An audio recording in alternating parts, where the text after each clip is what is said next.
മറ്റൊരു വാർത്ത അന്താരാഷ്ട്ര തലത്തിൽ ഉള്ളതാണ്. ലോകത്തിനാകെ ആശങ്കയായി ചൈനയിൽ പുതിയ വൈറസ് വ്യാപനം. HMPV വൈറസ് ബാധയെ തുടർന്ന് ചൈനയിലെ ആശുപത്രികൾ രോഗികളെ കൊണ്ട് നിറയുകയാണ് എന്നാണ് ഇപ്പോൾ റിപ്പോർട്ടുകൾ പുറത്തുവരുന്നത്. അതേസമയം ചൈനീസ് ആരോഗ്യ വിദഗ്ധരോ ലോകാരോഗ്യ സംഘടനയോ ഇങ്ങനെയൊരു രോഗബാധയുടെ സ്ഥിരീകരണം നടത്തിയിട്ടില്ല.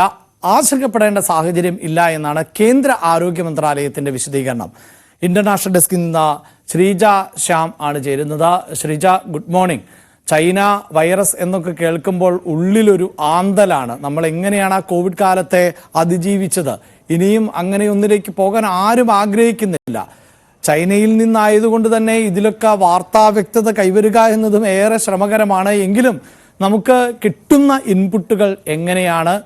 ഈ ആരോഗ്യ സംഘടന, അതായത് കേന്ദ്ര ആരോഗ്യ മന്ത്രാലയം പറയുന്നത് ഇങ്ങനെയൊരു വൈറസ് എന്നത് അത്ര ഭയക്കേണ്ട ഒരു വൈറസ് അല്ല എന്നുകൂടിയാണല്ലോ.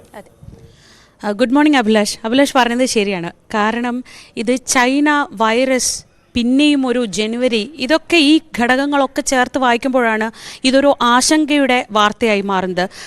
സത്യത്തിൽ നവംബർ തൊട്ട് ചൈനയിലെ ആശുപത്രികളിൽ ശ്വാസകോശ സംബന്ധമായ രോഗികളുടെ എണ്ണം കൂടുന്ന ഒരു സാഹചര്യം ഉണ്ടായിരുന്നു. പക്ഷേ അത് ഏതെങ്കിലും ഒരു പ്രത്യേക വൈറസ് ബാധയെ തുടർന്നാണെന്നോ അല്ലെങ്കിൽ അങ്ങനെ ഒരു സാധാരണമാം വിധത്തിലുള്ള ശ്വാസകോശ രോഗികളുടെ എണ്ണം കൂടുന്നതായോ ചൈന ഇതുവരെയും സ്ഥിരീകരിച്ചിട്ടില്ല.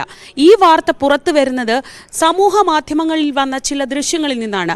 നീണ്ട ആശുപത്രി വരാന്തകൾ, അവിടെ മാസ്ക് ധരിച്ചിരിക്കുന്ന രോഗികൾ, ആശുപത്രി വരാന്തകളിലെല്ലാം രോഗികളെ കൊണ്ട് നിറഞ്ഞിരിക്കുന്നു, ചുമയ്ക്കുന്ന രോഗികളുടെ വിഷ്വൽസ്, ഇങ്ങനെയുള്ള കുറേ ദൃശ്യങ്ങളിലൂടെയാണ് സത്യത്തിൽ ചൈനയിൽ ഇങ്ങനെ ഒരു രോഗബാധയുണ്ട് എന്ന വിവരങ്ങൾ ചൈനയ്ക്ക് പുറത്തേക്ക് വരുന്നത്.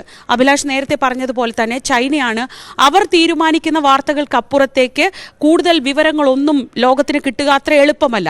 2019 ഡിസംബർ 2020 ജനുവരി ഈ സമയത്ത് കൃത്യം 5 വർഷം മുൻപാണ് ഇതിന് സമാനമായ രീതിയിൽ ദൃശ്യങ്ങളും വാർത്തകളും ഒക്കെ പുറത്തു വന്നത്. ലോകം പിന്നീട് ഏറ്റവും കൂടുതൽ ദുരിതം അനുഭവിച്ച കോവിഡ് കാലത്തേക്ക് നമ്മൾ കടന്നത്.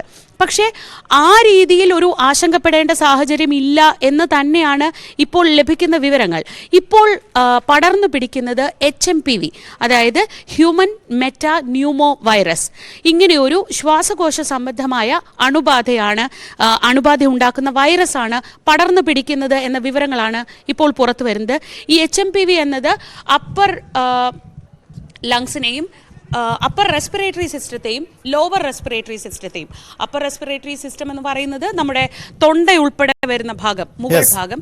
ലോവർ റെസ്പിറേറ്ററി എന്ന് പറയുന്നത് ശ്വാസകോശവുമായി ബന്ധപ്പെട്ട നേരിട്ട് വരുന്ന ഭാഗം, അതായത് ചുമ, ശ്വാസം മുട്ട്, ശ്വാസതടസ്സം, പനി, ഇത്തരത്തിലുള്ള ലക്ഷണങ്ങളോടെ ഈ HMPV വൈറസ് പടർന്നു പിടിക്കുന്നു. ഇത് ഗണ്യമായ രീതിയിൽ തന്നെ ഈ വൈറസ് ബാധ ഉണ്ട് എന്ന വിവരങ്ങൾ പുറത്തു വരുന്നുണ്ട്. അങ്ങനെ ഒരു ആശങ്ക നിലനിൽക്കുകയാണ്. നമുക്ക് വരും വാർത്തകളിലും ന്യൂസ് ടെൻസിലും ഒക്കെ എന്താണ് ഇതുമായി ബന്ധപ്പെട്ട ഇപ്പോഴത്തെ ഒരു സാഹചര്യം എന്ന് കുറച്ചുകൂടി വിശദമായി പരിശോധിക്കാം. ഇന്ന്